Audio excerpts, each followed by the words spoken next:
Welcome back, everyone, to IAmAfricanPodcast. I'm your host, Liz, and today we are back with the World Cup segment.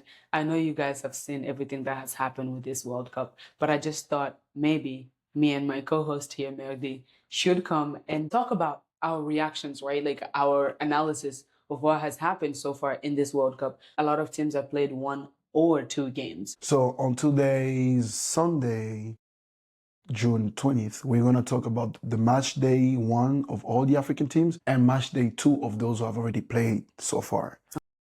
So be with us. We have a lot to say, a lot. Yeah. About some teams and not so much about other teams. Yeah, because, we were not expecting so much. From some teams, and then as we not expected anything, they did not did. You know what's funny? I know you have a present for our guests. You came prepared. And when I'm talking about prepared, I came prepared in a different way. And you came prepared in a very unique way. I came with notes. I was writing down again on every team during every game. So we have a lot of analysis to make, and we're here. We're here. Well, I know for sure I'm happy to see you because we haven't done this in a long time. The last time I saw you was when Congo was playing at Houston Stadium, and it was magical, but we will not get there. Be there. But anyways, so let's start. And on my list, I have South Africa. I have a lot to say, but I'll give you a chance to go first because mine is probably going to take longer than what people expect. Well, the South African team. We have to analyze the South African team, and I will try to be the most objective as I can because, as y'all can know, it's not a lot of people that were supporting South Africa. But like on the sport level, on the game against Mexico, the defense was awful. Like, I have not seen a very bad defense from an African team in the World Cup in a long time. And I would talk exactly about 2 specific players. It was number 18 and number 20, CBC and Mudau. They costed the game to the team. Like, of course, you want to step into the World Cup and play with no fear. But there was just some unnecessary move that you don't make in the defense that just made them lose the ball at many times, and they just considered 2 goals like that, and that was fatal. Yeah, and that was the opening. And going in, South Africa was already at kind of on a disadvantage because they experienced the visa delays that caused them to stay in Africa for longer. So they didn't have enough time to train and prepare themselves. But that's just an excuse. But also you have the rest of the world against them. And I'm talking about, let's say, the rest of the Africans around the world who are not supporting them. And it has to do with xenophobia. People have been talking about Afrophobia. That's what Africans are calling it, right? There are some South Africans that have been discriminating against Africans, mistreating them. There are a lot of Ghanaians that the Ghanaian government came and took them back to their country. There's a mistreatment of people from Zimbabwe, people from Nigeria, and people are just not happy. Africans are not happy with that until you find Africans that are supporting anyone who is playing against South Africa. And I feel like something like that, I've seen public media and all this attention, negative attention, affect players and their ability to play. Do you feel like all this negativity that was going on and their lack of coming to Mexico and preparing was part of the reason why they played bad? Because it was really bad. I mean, the energy was bad for sure. And we even had the goalkeeper, Williams, talk about that they wanted all the Africa to come together. Is it the reason why they played bad? I don't think so, because, come on, supporters will not make you concede 2 red cards in one game. Yeah. And it was poor game, poor performance. They just did not deliver. Maybe it was the lack of preparation because they got to the country late. Possibly, we can put it on that, but they did a little better against Czechia, or it was still poor performance against Czechia as well. Yeah. They got saved by a penalty. And it wasn't really that. If it wasn't for the penalty, they would be back home right now. They need to do better on the 3rd game against South Korea, because if they want to have a chance to go to the next round, they need to do better. But like, from what I've seen for the first 2 performances, it's not looking very hopeful. Oh, yeah, absolutely. And I agree with you. But we'll go ahead and leave it there for South Africa. And I do want to say this before we go there. We do not condone xenophobia. We do not condone mistreatment of others, humans, right? Other people, and let alone other Africans. I feel like we are one Africa, we're one continent, and we should be supportive of each other, regardless of what's going on. A lot of people have reasons for doing the things that they do, but it's not enough for what is happening in South Africa to be happening, especially a nation that experienced apartheid. And former President Nelson Mandela fought for freedom for people beyond just South Africans. He was fighting for Africa to have some level of freedom. And now we are facing this issue with xenophobia. We do not condone it. And we feel people need to be, they need to treat each other better. And we're going to move on from South Africa from there. And then we're going to talk about Morocco. The Brazilian team of Africa. Like Akimi said, that's what he said. He said, people call us the Brazil of Africa. And guess what? They played against Brazil. Morocco against Brazil. Mm-hmm. And what I have to say is, it was a team that played with no complex. They didn't care who they played against. It could have been Argentina, Brazil, France. They would still deliver the same performance. And I love that team because they play with no complex. And the first half was really good. I was amazed by the way they played on the first half. The second half wasn't that promising. It was, you could feel that the players were getting tired, and that's when Brazil now started to establishing their games. But like in overall, it was a very well mastered, and they had the team under control. I want to talk about Boadi. He is the revelation of the competition.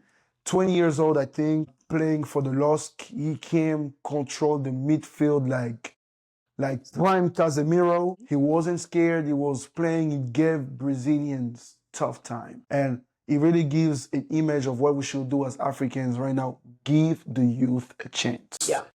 Give the youth a chance. They come up on fire, and they have a lot of stuff to do. And I also want to talk about now my best duo. My second best duo after Wan-Bissaka and Tuanzebe. But my second best duo of this World Cup is Diaz and Saibari. It's like 1 assist, 1 goal in each game. It's just amazing. I just love to see it. It's against Scotland, same thing. Saibari scores, Brahim assists. Even though I do believe that Brahim needs to do better in passing the ball, we know you're the man, but just some unnecessary dribbles. Just pass the ball when you have to. But like, against Scotland, yeah. What do you think about the game? Listen. This is, we're talking about Morocco. We're talking about a team that made it to the semifinals of the 2022 World Cup. This is 4 years later that we are now here watching this same team come back. And there's a lot of young players that are talented. They're ready for this stage. They're ready to compete, but they have not delivered the way I had expected for them to deliver. Unfortunately, they struggled with Scotland. I know with Brazil, but we're also not talking about mighty Brazil team. The old Brazil that we know. Neymar was not playing. The old Brazil with good players, all the talented players. It's not the same team that we are talking about, right? But Morocco has been dominating for a long time now, and they are so talented. I expected them to go there, put a more competition against Brazil, and go and destroy Scotland. I was expecting what Germany did to Curacao to happen with Morocco. Scotland. No. That's my expectation. I just have high expectations. But you sat here and said, Scotland now. Come on. Listen. You sat here and told me Hakimi is the first of African football. He is. But where was Hakimi when they played Brazil? Where was Hakimi when they played Scotland? I feel like he should have contributed more to that team's success. They should have at least won with 2 goals minimum against Scotland. But remember, Hakimi is a defender. His first job is to defend.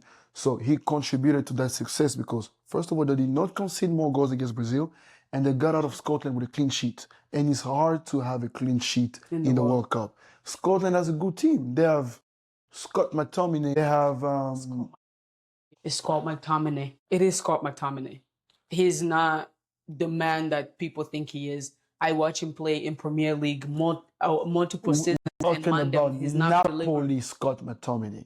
Champion of Italy Scott McTominay. That's who we're talking about. And they have out of great players. No disrespect to Scotland and what they represent for their country. I was expecting Morocco to win it, not destroy, but like win it on an easier manner. But again, it's a World Cup game. It's always hard. I'm glad that Morocco went through with a clean sheet. She's talking about Hakimi. I'm glad. Hassan Diop. Hassan Diop, you need to do better. Like, I'm not even going to sugarcoat. He was the weak point of that team against Scotland, and I really expect him to do better. Otherwise, he's going to be benched. But aside that, I am glad that Morocco came up with a clean sheet. They are advancing onto the next stage. They just need a draw. Honestly, they just need to draw the next game. Yeah. Or win it, because I know they'll win it. And then they'll go beyond. Move on. Anyways, let's go to Tunisia and Egypt, because Tunisia, Egypt, and Algeria, I really would like to talk about them so we can pass The them. North Africa. Well, you know when we started this, we had a mighty name for them. When we started these segments, you know, the North African countries, we were so excited and like they were really hyped. Then we had... I think it was the first time this many North African countries participated in the World Cup. Exactly. Except for Libya. Forget about football, guys. Let's talk about Tunisia, because you and I sat here and this was one team that we had an agreement on, that they always disappoint. Yes. And so far, they have not proven us wrong. I really believe that this is beyond football at this point. They need to look into the federation, look into what's going on with the organization, because to have a very bad AFCON and a worse World Cup like that, like 9 goals in 2 games. Yeah, two different coaches. It was Sabri Lamouchi on the first game. They fired him because he was in a very bad streak in the last 5 games, where I think he lost 3 games out of 5 and 2 draws. They brought the African White Witch, the one that we call the Sorcier Blanc, Hervé Renard, to coach the team because he has experience with the African teams. Yeah. He won the AFCON in 2012 with what's that team? With Zambia.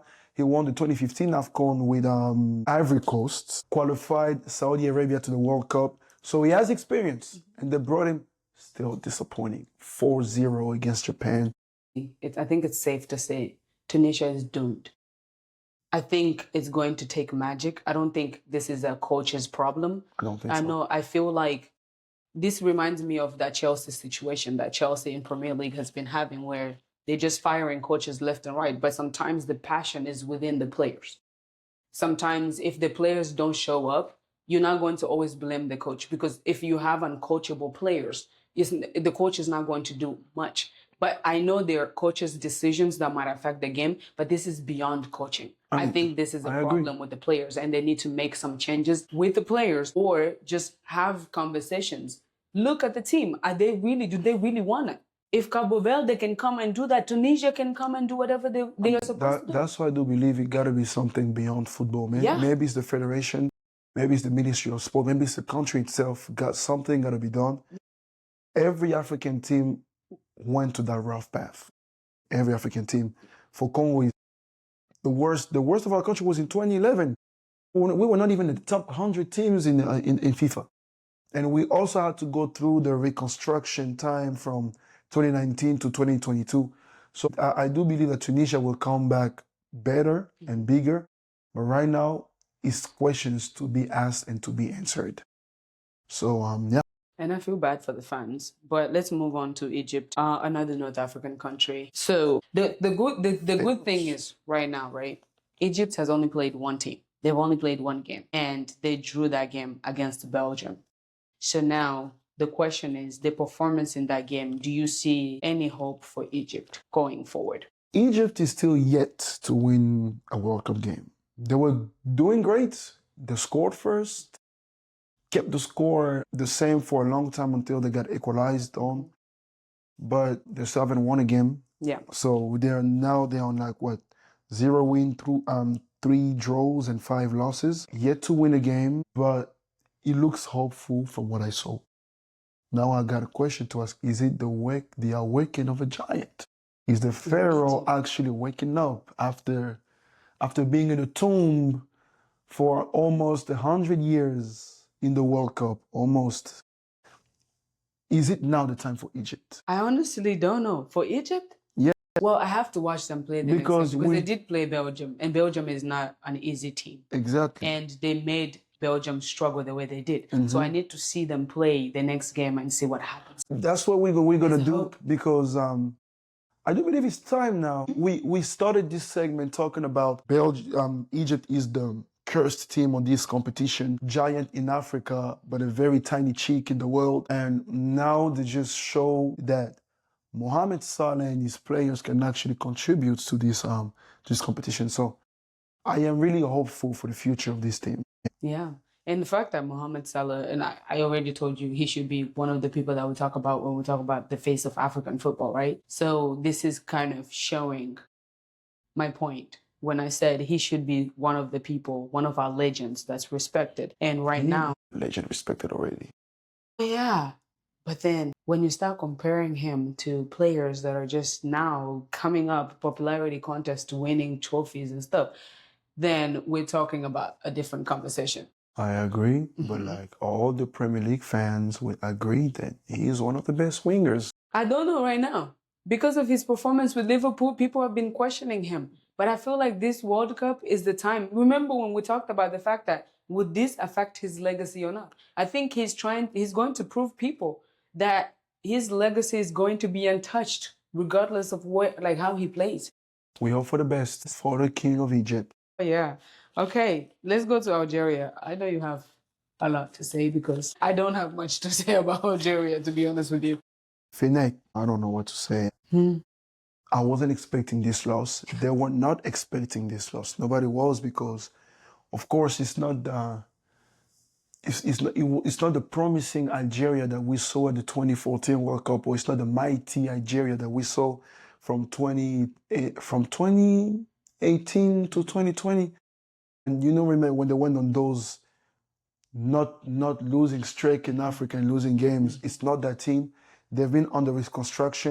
So we faced them at the AFCON. They beat us, but they were kicked out on the next level. But you see that it was a promising team. Losing 3-0 to Argentina, I don't want to hold it on them because they lost the world champion. Defending champions. Defending champions, world champions, got scored on by a 7-time Ballon d'Or winner, probably the best player ever. The best player ever, not probably, because Ronaldo is not Shaq. The best player ever. Messi. We're still going to debate on that. But it was a tough game. But come on, man.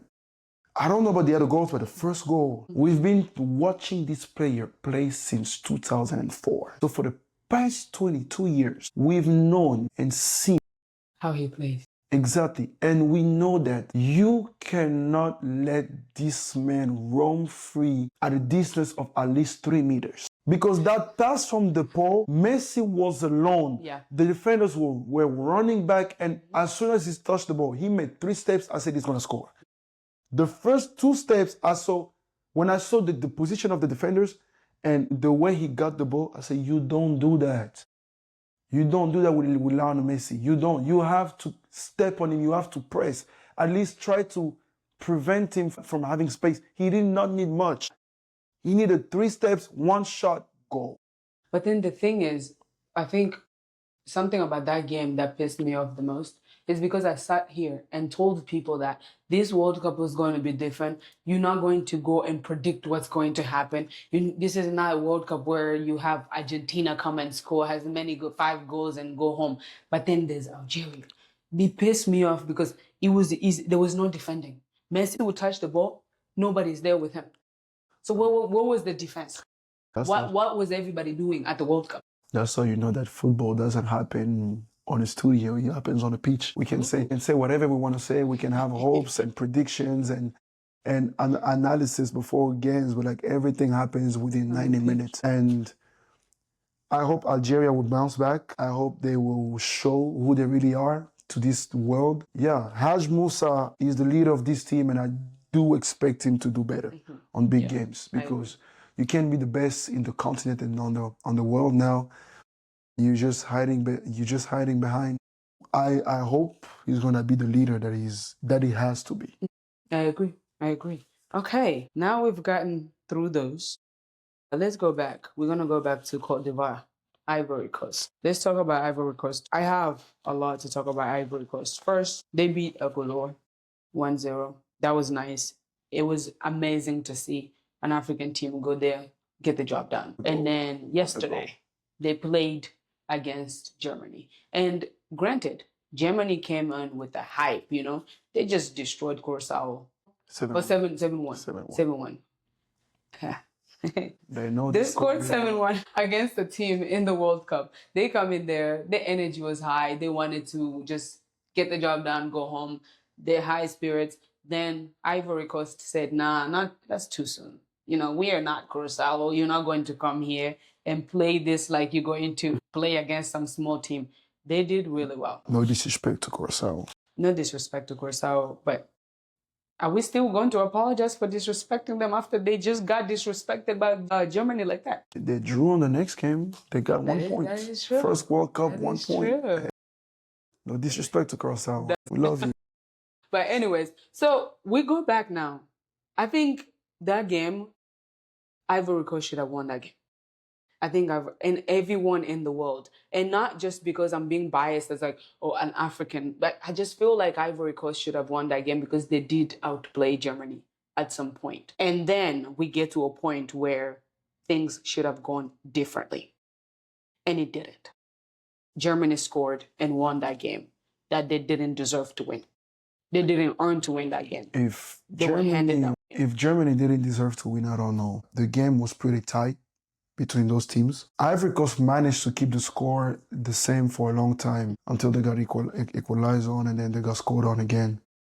Germany put in the work. They put in the tough work. And I don't think that they don't deserve to win. But I also think that if Ivory Coast won that game, it would have been deserved. It would be deserved if they won that game. But it was a tough game for both teams. Honestly, that's my surprise of the competition. Yeah. Yes, because remember, we were here talking about Ivory Coast is coming back, but they're not at the best. They have young players and experimented, and I wasn't expecting Ahmad to be that big, and that's my biggest surprise. Yeah. And wait. That's a surprise to you.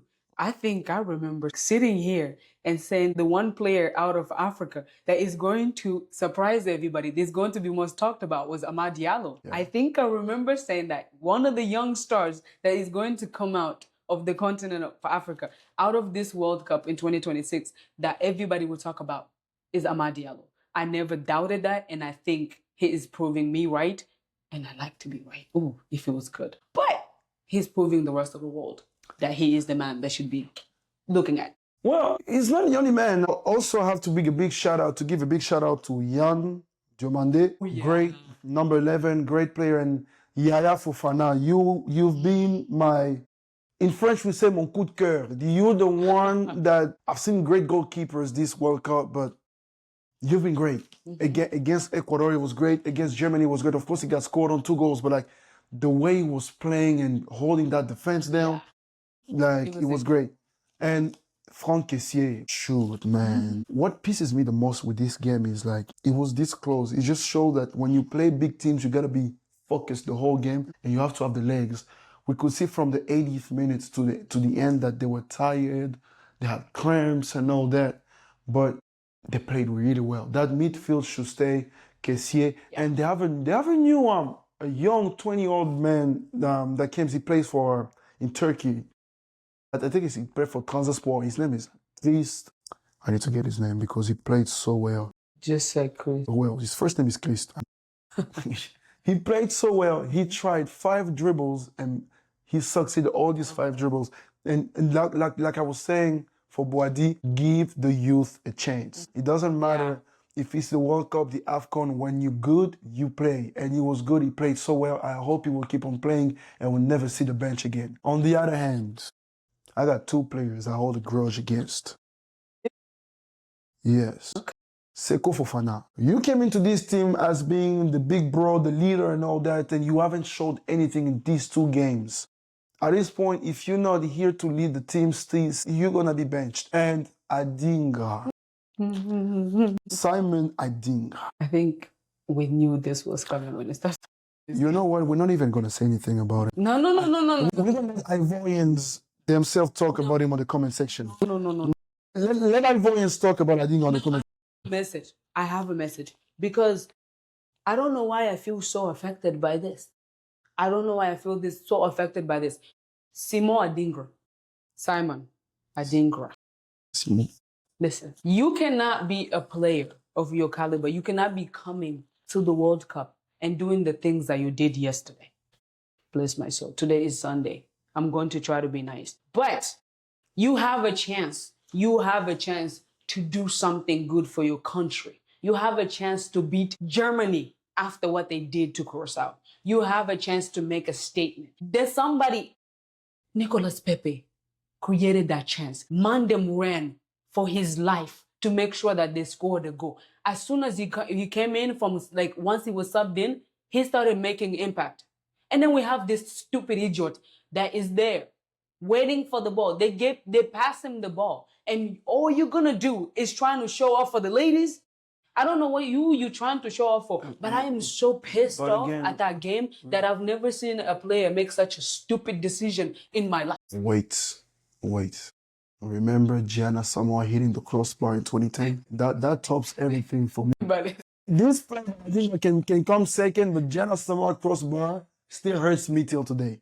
But what I'm saying is, I don't know if he did that to show off, but like, he's doing it to No, show. remember- He wanted the women. There were women there that I don't think so. He wanted them to see him. He wanted to have some highlights moments in the World Cup that everybody will talk about. And now you failed miserably, and you failed your team, and you failed your country, and you failed me.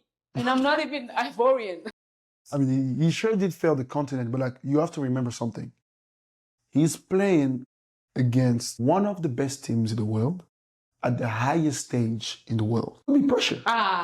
It could have been pressure. You're Yes. playing in the World Cup. So many people were passed on. They called you. They literally called you. Your head, But your again, mind. You cannot remember- think that, you can't be scared of anybody. We've seen players missing stuff like that at the World Cup. I'm just trying. He messed up for sure. That was a big mess up, but like, to say that he was trying to do a two-touch for the women, I don't think so. Maybe it was just a pressure because, trust me, in front of that goal, you have the best goalkeeper ever. He didn't have to think about it. Put your leg forward and do what you need to do. But you don't have to think about it. you- That ball came straight at him. He did not have to think about it. Just take the shot. I agree. Maybe he just wanted to put himself in a better position before shooting. And he's playing Germany. He's playing. He's right-footed. I know. He wanted to take a shot with his left foot. Or maybe he just wanted to make sure that he got the ball right and could shoot better. Or just pushing the ball a little bit to the front to have more power. So he felt pressure from the defender. Like, he felt pressure from the defenders around him. But he had enough time to think through his strategy instead of just taking the shot. He didn't feel a lot of pressure that, if I do this and that, the defender's going to go closer. That's the thing. What I'm trying to say is maybe he wanted to make a two-touch. Like, you make one, you push the ball a little forward so you can have enough time to have a power shoot against the goalkeeper. But he didn't fail. He just did fail. It's still a failure. It is still a failure. But, hey, I'm just saying, I don't know if it was for the girls, for the highlights, for he wanted to be the hero or anything.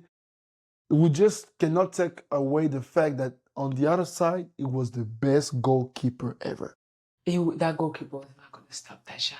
I'm sorry. You never know. No. Listen. There was no way. The positioning of where the ball was, I have played this sport. You played this sport. Anybody that has played, even if he that shot where the goalkeeper was standing, if we go watch the highlight, that goalkeeper was not going to get that. I also have seen this man stopping the most unstoppable shots ever. I do think that the only thing that man cannot stop is Jesus shooting something. He's insane. He is good. He's a good goalkeeper. Even at 40 years old. Even at 40 years old. We are talking about an opportunity where the goalkeeper is on the other side of the goal post because he thought the shot was coming from the right side.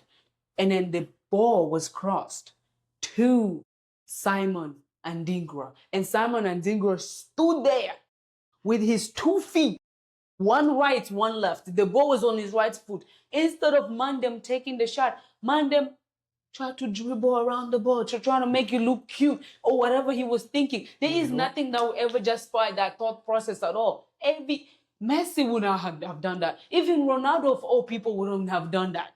They would see that, they would take that opportunity. Haaland stands there and waits for somebody to cross the ball. Once that ball comes to you, you don't have time to think. Take the shot. You are comparing a player that plays for Monaco to the best of the world. That's not fair. I should be. Messi. That shows how much respect I had for him until yesterday. It shows how much respect I see him as a potential to be at the high level. We're talking about Ivory Coast here. We're talking about one of the whole Africa was watching this. The whole Africa thought this was a moment where Ivory Coast does something magical for the whole continent. And then this man ruined it for every single... I could see little children crying. It can turn out to be really bad if they lose to Curacao, which I don't really think is going to happen. But like, if they lose to Curacao, that can be really bad for Ivory Coast. But like, hey, congratulations. I love this team. Y'all been doing great. Y'all surprised me. And I'll be rooting for the Elephants for sure. Absolutely. Let's move on. We're going to talk about Ghana. Ghana. Ghana. I don't have much to say about Ghana. I know, they've only played one game and they won.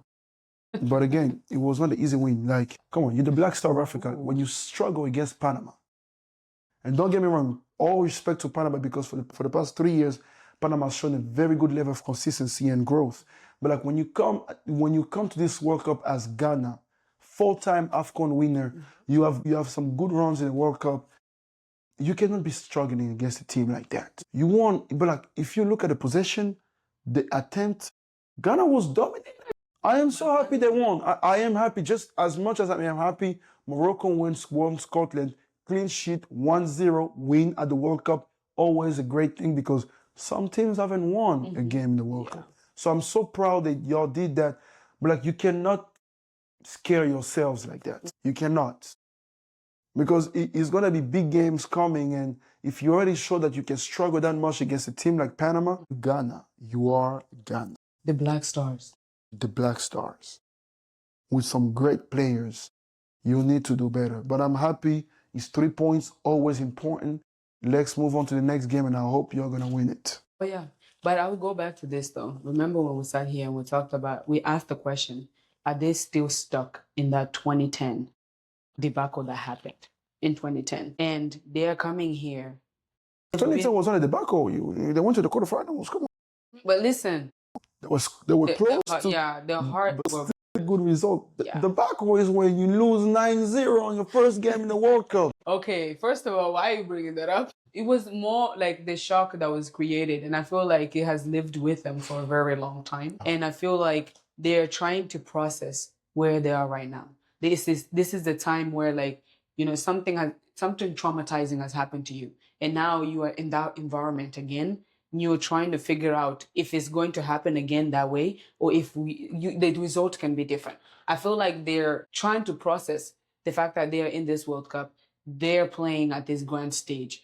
But did they come with a game plan? I don't think so, because it's the same players that played the 2022 World Cup, so they've been consistent on coming to the World Cup. We just need to stop comparing them to the 2010 generation. Every team has a golden generation. Every team has a generation that they look up to and see this was the team. And the 2010 team was the team. They had great players playing at the greatest clubs in Europe and all over the world. And for us to see Ghana as the team they are for themselves, we need to stop being watching the spectrum of the 2010 generation. It's gone, it's over. Now we need to look at this team as for who they are right now. And it's a promising team, young players. They just need to do better. They just need to reignite that pride of being the Black Stars. And I feel like on the African stage and on the world stage, they've been lacking that. They didn't even play the last AFCON. So maybe it could be also lack of experience, you know? True. And you did mention about giving young talent chances, opportunities to be able to come here. And maybe that is part of the reason, like what is affecting them is because they are young. They are very talented, but they lack a lot of experience. They have some experienced players that are trying to carry them, but it's probably not enough. So they won against Panama. They struggled, but it was their first time for a lot of them to be on this stage. They didn't know what to expect. And now that they've experienced that, let's see what happens in the next game. Well, I'll be rooting for the Black Stars ever. Great team, great country, great jollof rice. Better than Nigeria. I'm not going to partake in this war, you know. Go Black Stars, and then I hope y'all do better. Yeah. And I wish y'all to do better on the next stage. Yeah, absolutely. Okay, we're gonna move on to Senegal. I think I wanted us to the Ranga boys. Yeah, Senegal. Senegal, for their first game, they played against France, the mighty France. France has a lot of players that just won Champions League. They're coming in hot. They wanted to win Champions League. They won Champions League. And now a lot of them are playing in the World Cup. And not only are they playing in the World Cup with the history and the chemistry that they built together in their league and playing in Champions League, winning together, that blood that starts boiling, but then you add Mbappe to the team. So Senegal was facing them. They lost miserably. Put in the fight. They did.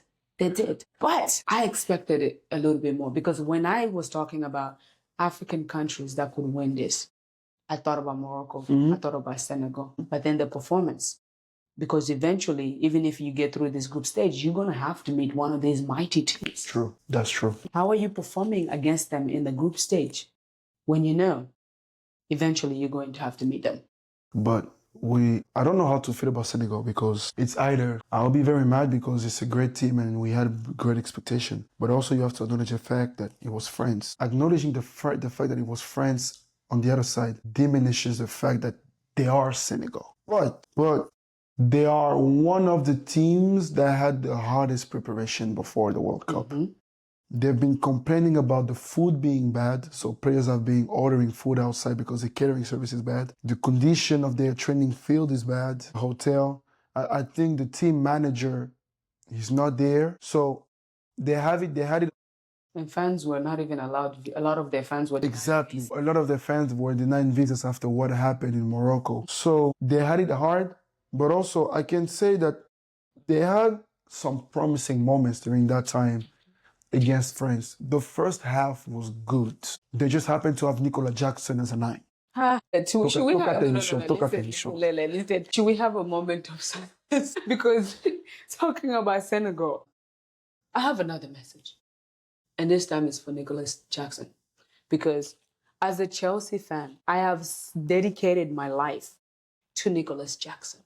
I have dedicated my life to trying to understand how this guy is a number 9 and not a good number 10. He is great at creating chances. He can play a really, really good number 10. But somehow teams see him as a potential number 9 and they keep investing in him. But Nicolas Jackson, what is going on with your legs? What is going on with your feet? What is going on with your head? What is going on when you touch the ball? What is happening to you, my brother?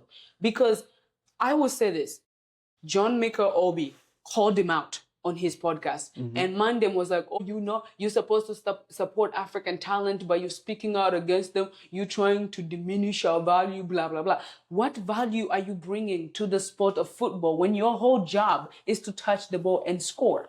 And you don't do that. He never finishes. He will take off with the ball. He has speed in him. He's very talented. But why, as a number 9, can't Nicolas Jackson deliver? It's you versus, this is worse than Bakambu. But we'll get to that. Him one-on-one with the goalkeeper. Easy hat trick. Him one-on-one with the goalkeeper. Take a shot, the ball goes in. But Nicolas Jackson doesn't know how to finish. How is this possible? You just came, Chelsea loaned you to Bayern, and you are complaining, Chelsea should have given me a chance. They gave you a chance. You go play Bayern behind Hurricane. And then you come to the World Cup for your country, Senegal. You know how amazing this team is. You know you're playing with Mane, you're playing with Mendy, you're playing with Koulibaly, you're playing with some great players. And every chance you get, you fail your team. What is going on? Because I cannot even explain it. And he's supposed to come back to Chelsea. And as a Chelsea fan, I really don't want to see him back after this performance in the World Cup. Even his performance at all. I don't want to see him back at Chelsea. Well, that sounds like a blue core problem. But now, the second half of that game made me question. Senegal. Is it the end of Kalidou Koulibaly's era? Really? Now, are we ready to have this conversation and say that the once great war of the Teranga is not getting old? Why? Because when you look at that third goal, Mbappe left them no chance. Even the second, Barcola coming on the field, and it makes you, of course, we're talking about the best players in the world. Barcola, great run with PSG, Champions winner. Mbappe missed World Cup. That's his competition. Has nothing to prove to the world anymore. But and we know Senegal is in the dead pool. That's the deadliest pool, the deadliest group. Because it's France, Senegal, and Norway. And are you hopeful that Koulibaly can have Haaland on lock? I actually think that game exposed them, yes. But I feel like that was also their first game with all the struggles that we listed that they're experiencing, right? But I feel like that was kind of a warm-up for them. He might wake up. Okay. He might wake up against Norway and stop Haaland. But the question is there anyone who can stop Haaland? Good question. Is there anyone who can stop Haaland? Finish, we're going to talk about the youth because today I'm on the youth. Coach Tiao, what do you have against Ibrahim Bay? Oh! What? Like, he's proven you that at the AFCON. Scored against Congo coming off the bench. He scored before that even. Every time he comes off the bench, he brings energy. He brings stamina. Make the boy a starter. He's 18 years old. He's got it in his legs. He can do it. Because now I need to sit you down and Luis Enrique and ask you a question. What do you have against the boy? Because he doesn't play for PSG. And he barely plays for Senegal. But every time he plays, he's making an impact. He is the upcoming star of this team. And we saw the big players did not perform. I don't want to talk about Sadio Mane because that game was a poor game for him. Please. The boy is talented. Like, he has nothing more to prove. He proved it during the qualifiers for the AFCON, for the World Cup. He proved it during the World Cup. Yeah. And now he's proving it. He's not a super sub. He's a starter for this Senegalese team. Come on, you got He definitely needs to start. Yeah, I agree with you with him starting. And I think you've been on this trend of give young players the talent, an opportunity, I think it is time. I think it's time that we say goodbye to the oldies, and then it's time for us to welcome the young talent. Yes, I hope to see him start against Norway and against Iraq. Please. He should start against for Iraq. The beauty of the game. Yeah. Anyways, now we go back. We have the top two. You know, I'm going to reverse this. We have the top two. The top two African countries that we have not talked about. And that is Cabo Verde. Oh, I forgot about Cabo Verde. Oh, my fault. Well, why you forgot about them in what sense? All these notes you have, you don't have. Oh, I thought we covered all the African teams. Oh, no. We still, I had to leave Cabo Verde on the same level as Congo to some aspects because, you know, I'm going to call those two the top two teams because the others. Yeah, we should have put. Yeah, Ivory Coast is the top three. I'm talking about the top two. The top two teams in Africa right now, to me, are Cabo Verde and Congo. But let's talk about Cabo Verde because. Let's go. Listen, I'm speechless. I'm sorry. Cabo Verde came to this World Cup for the first time in the country's existence. It's actually making me emotional because people thought they were going to be that country that comes here and then they get sent home real quick.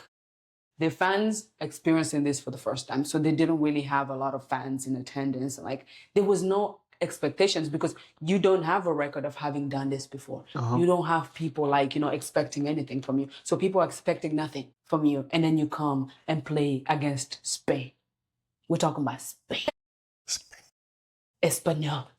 We're talking about Spain. You come there as Cabo Verde and then you draw against the Spain. Spain didn't score a goal. Great milestone for the country. First World Cup, first game, first point. It was a tough game, very tough game. Spain was sieging them. They were under siege.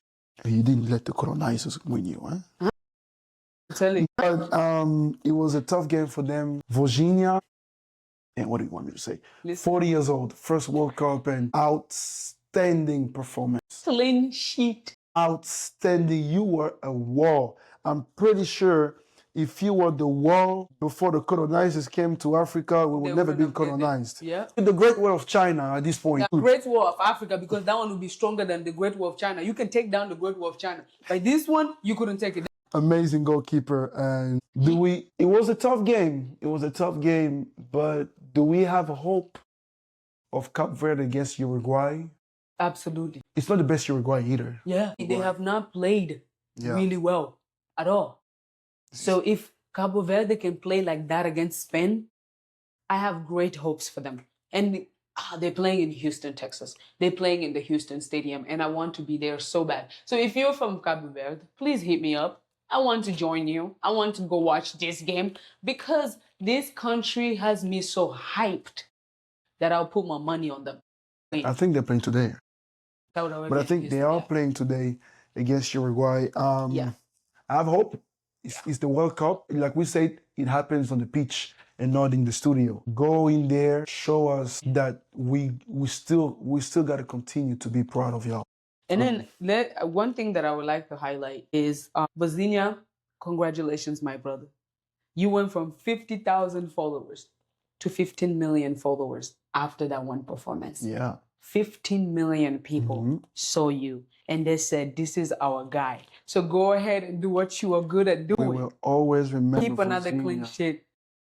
Because this is creating not only opportunity for the team, but he's created a lot of opportunity for him. At 40 years old, the world is getting to see this man, and he's been training for a very long time.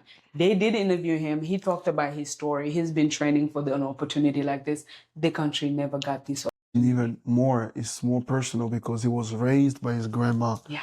And his grandma is no longer with us today to see that he was trying to make his mom come. But you know, those visa money that you got to give the caution and all that, they couldn't make the parents come. And his mom is watching him from Cabo Verde, and I know she's proud. She's very proud. Because the whole continent is proud. Absolutely. Now, Ryan Mendes, get your man and go get Uruguay.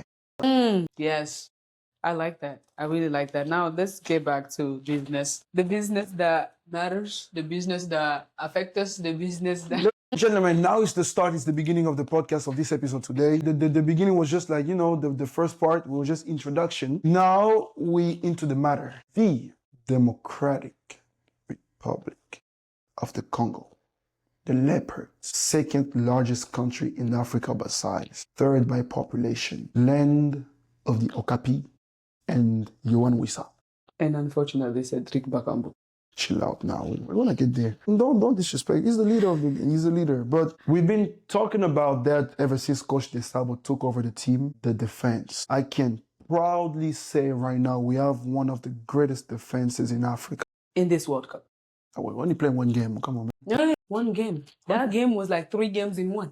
We only play one game, but like we have one of the greatest defenses in Africa for sure, because for the moment the men took over the team, we haven't conceded more than 3 goals. We conceded 3 goals in one game only once. 2 goals, I think, once against Chile at that friendly game. So it's either clean sheet or only 1 goal. And I am proud, very proud of my country when it comes to defense. Like we proved it in the 2020 and 2023 AFCON. We proved it in the qualifiers for the World Cup. We proved it in the 2025-6 AFCON. We are that team when it comes to defense, and I want to give a big shout out to all the defense from Maswaku, Kayembe, Kapwadi, Emba, Twanzebe, Wan-Bissaka, Kalulu, Batubinsika. Y'all are the man. Y'all are the man, and I'm just speechless, man. I'm speechless. Yes, of course, we still have that problem of conceding goals within the first 10 minutes. That's what we got to do better. Like, guys, get your stuff together. The first 10 minutes and the last 10 minutes are the most important minute in the football game. And we cannot just keep on conceding goals in the first 5. I know it was Joao Neves and he always scores like that, but come on, guys, we got to be focused. And offensively, we've been made offensively, and that's the other side of the Sabres Congo. Is just our attackers score less and less. It's becoming a problem. And I'm glad Yohan Wissa is an attacker. He's the one that gave us our first goal ever in the World Cup, to get our first point ever against the winner of the Nation League in Europe, Portugal. She was talking about the PSG players that won the Champions League for France. The same PSG players were in Portugal too, from winning the Champions League. They were coming in hot. Coming in fire. I'm talking about Nuno Mendes. I'm talking about Joao Neves. I'm talking about Vitinha. I'm talking about Gonçalo Ramos. All these players were champions, and they came in hot, and we had them on lock. But our offense, we need some work. We've been talking, but at this point, I just feel like we need to see the team for what it is. That's why I'm not even going to bash Bakambu. We all know that man ain't going to score. But he played a great game in terms of holding the ball, distributing, passing the ball to Wissa, to Sadiki that came on during the game. So for that, for opening spaces and giving us the privilege to dream of even scoring a second goal, having chances. Cedric Bakambu, I'll give you a big shout out to you. We're not expecting you to score goals anymore at this point, and just get on the pitch, do what you gotta do. If you gotta give assists, give assists. But Yohan Wissa, great player, and the midfield. I wasn't expecting the midfield to show up big time like that. I was not. Mukau, great in. That man has. God. He's cold-blooded. He has that, because the defenders was just, they get the ball, we got to kick it out. Yeah. And every time the ball was getting on his foot, control. Who do I see? How can I distribute? Amazing. Mutusami on the pressing. Cannot get tired. Mandem was there. I feel like the whole team came and they did what they were supposed to do. Everyone knew what their responsibility was and they delivered at their responsibility, except one person, Cedric Bakambu. I'm sorry. I cannot do this. I sat here and watched you give him shout out for distribution of ball, blah, blah, blah, blah, blah. Merdi, his job is not to distribute the ball. You cannot tell me you are the CEO of a company and then you go there and have the CFO and whoever other person do your job and you are helping them do your job. That cannot be the situation. Bakambu's job is to be number 9. Bakambu's job is to take a shot. I was there with my phone ready because I sat behind that goalpost where he was supposed to take a shot and win us the game. But Mandem, I'm recording on my phone. When I went back to play, it's Bakambu with the 1-on-1 with the goalkeeper. And Bakambu is missing the shot. The video is showing him miss a simple shot that he should have taken and scored. But not just that. The whole game, he was even laughing about it because he knew he was messing up. He messed up a lot of chances. His job is not to create chances. His job is not to assist anybody. His job is to be assisted and score. He is a number 9, just like Haaland. He's a number 9, just like literally anybody who is a number 9. But if all the chances he created led to goals, we would have been happy that he created those chances. So we cannot omit the fact that yes, he is a scorer, he got to score, but on that particular role that he gave in distributing the goal and letting Wissa go up front to the he did not assist on that goal. He did not. The goal that Wissa scored was Swaku that assisted on that goal. It was on Bakambu. He was nowhere to be found. He did not assist, but it could have been an assist when he gave the ball to Sadiki. When he gave the ball to Wissa. So what I'm saying is, because let's be honest, the entire world were not expecting Congo to even have 3 chances in this team. I have been called. I was expecting everything that happened. But the world of football was not. But for us to even have as many occasions created by Congo than Portugal, because we were ahead of them until the last 2 minutes of the game. They started pushing, having more corners until the last minutes too, when they started having more corners. For being ahead of them when it comes to occasions, attempts, and corners, because they had 70% of the for one shot on target. So for us to be ahead of them, it had to do with Bakambu also opening up spaces for attempts. Yeah. So I'm usually harsh on that man. I'm usually very hard on that man, and I'm always bashing him. But for this one, I'm gonna give him a pass. But no. I've been riding for him. I've been arguing against you. For him, I've broken up friendships for Bakambu because this man, I believed in him that much. But Merdi, we're talking here. If he's doing better at creating chances, we can move him in a position where he does that. If he really is a number 9 that is going to create the chances, then we need to move him in a position where he does not play number 9. We have Banza, we have Mayele can come in and play the number 9. Wissa could even play a better number 9 than Bakambu. Wissa is a number 9. Yes, except on Congo. Why are we not playing him at number 9? We can swap him and Wissa. That's what they did on the second half. On the second half, Wissa was more up front and Bakambu was more lower back. And it worked. And that's why I say he was being good on distribution. But now, can he be a better distributor than Bongonda and Meshak? That I don't know. So we have two choices. It's either we leave Bakambu playing as a 9 and we're still going to be mad, or we have to now move him lower. But if you move him lower, you got to be on the bench because Bongonda and Meshak can do better work when it comes to distribution. And undeniably, leaving Wissa as our scorer from now. Yes. And also, maybe we can move Bakambu to staff, like we already said. I think it's time. I think this should be the last time he plays. I'm not even going to lie to you. I think Bakambu, I love him as a player, and I've been one of his biggest fans. I've even called him my captain. When I know Chancel Member is the captain, I've called him the man to my heart. But I think it's time for him to go and sit on staff and help us build this team and give his knowledge and experience. But I don't think we need to move forward in this World Cup with Bakambu as a number 9. It's not going to happen to me. Well, you already played in one game. That's iconic. So, and speaking of which, that's where I'm about to land. Yeah. For the game against Colombia, that is happening in 2 days, 3 days now. 2 days. Do you think we should? Because we've been playing on a 5-3-2 for the past 3 games now. We started that against Denmark. It worked.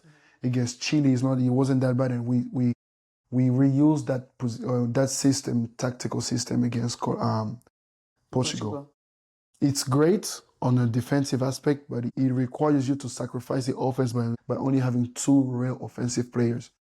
Against Colombia, do you really think we should reconduct that system with a 5-3-2, or we should go back to the classic 4-3-3 that we have and have 3 attackers, which will be like probably Wissa, Bakambu, and then Bongonda, Mbuku, or Meshak, Elia? What do you think? I actually think we need to go to the 4-3-3. Back to the 4-3-3? Yeah, I think we need to go back to 4-3-3. This needed to happen. We needed this formation for Portugal because we knew how dangerous Portugal can be. Colombia is not an easy one, but I think having 4 players back there defending, I think that's more than enough. If we can also put pressure. I do believe that Colombia is a far more dangerous team than Portugal. Not as far as talking of individual players, but as a team. That's true. Because Portugal hasn't played as a team for a pretty long time, and we saw it during the quarterfinals of the World Cup. They were not the outstanding Portugal we saw during the League of Nations. But Colombia? Yeah, I still feel like it would be more beneficial for us, especially if we are trying to win this game. We need to have more opportunities up front. I think 4 people in the back, they can be able to stop. Okay, if you do that, who are you going to bench? Why are you putting me on the spot like Because we got to be pragmatic. Yeah. Going back to the 4-3-3 means that somebody between Capuari, Tuanzebe, and Bemba got to be on the bench. And all 3 of them have been great. We're great against Portugal. We're great against Chile, and great against Denmark. So it's a 5-3-2, but it's kind of moving like a 4-4-2 because Bemba has the freedom to move up, because remember under Coach Ibenge, he used to play as a CDM. So sometimes he has the freedom to go up as a CDM and play and come back as a center back. Yeah. Now, if you want to go back to the 4-3-3, you have to take away that freedom and now be like, Chancel is going. If you're gonna be a starter, you're gonna have to stick and be in the back, which he can do. But now that means that between Tuanzebe and somebody gotta be on the bench. I don't think I can do that. And I feel like the duo Tuanzebe and Wan-Bissaka, like I said, someone on Instagram, is the best duo that ever happened to us. It's the best thing that God ever created for Congo after the Okapi. Yes, Tuanzebe and Wan-Bissaka. That Man United. You know how I feel about Tuanzebe. So Tuanzebe is gonna have to stay. That means you want to put Capuari on the bench. That way you gotta put Bemba on the bench. What? In what world, man? Okay, you have me convinced. You have me convinced. We can go back to the 4-3-3. I really don't know. I think the coach knows better based on how he's preparing against Colombia. 4-3-3 is good because it gives you many offensive options, which we need in this time. But we don't need many options if Bakambu just does what he's supposed to do. Like, I feel like that formation would work. We've been having that discussion for the past But now years, I think now is the opportunity for him to start to come off the bench. I honestly think he needs to be benched because there are certain players like him. I've seen players like him where you give them opportunity after opportunity to prove themselves and they keep letting you down. I think the minute that you bench them, they're going to realize that they are not the most important person in that position. The coach has benched him many times. Remember the game against Zambia in the 2023 AFCON. He messes up the game completely, misses a penalty. Oh, he missed the penalty against Morocco. I don't remember. He did. I know he misses a penalty in one of these games. He was so poorly performing that the coach had to bench him on the next game. Oh no, what I'm talking about benching is he doesn't start. He comes in off the bench. That's what I mean. Okay. It happens on two occasions. Even on the game, one of the World Cup qualifier games, he also messed up so bad. And that's what I love about Coach Desabre. He doesn't shy away. Yeah. He's not scared of benching his most important player. He did that with Maswaku. He did that with Bakambu. Kalulu now is a bencher, and Kalulu is not a bencher because he's bad. He's a bencher because Wan-Bissaka is better. You know, he doesn't mind doing that. Bongonda, at some point, we were so Bongonda dependent. Yeah. We needed Bongonda, and now when Mbuku came, Bongonda is back on the bench. So he's not scared of that. I think it's time for him to do that now. I don't think Bakambu should start in the Colombia game. I honestly don't think. He doesn't run anymore. He's gotten older. We need Meshak to start for sure. Yeah, Elliot has the speed on him. He can keep up with the Colombians. Have you seen these people run? When they take the ball, they are running. Meshak Elliot can keep up with them.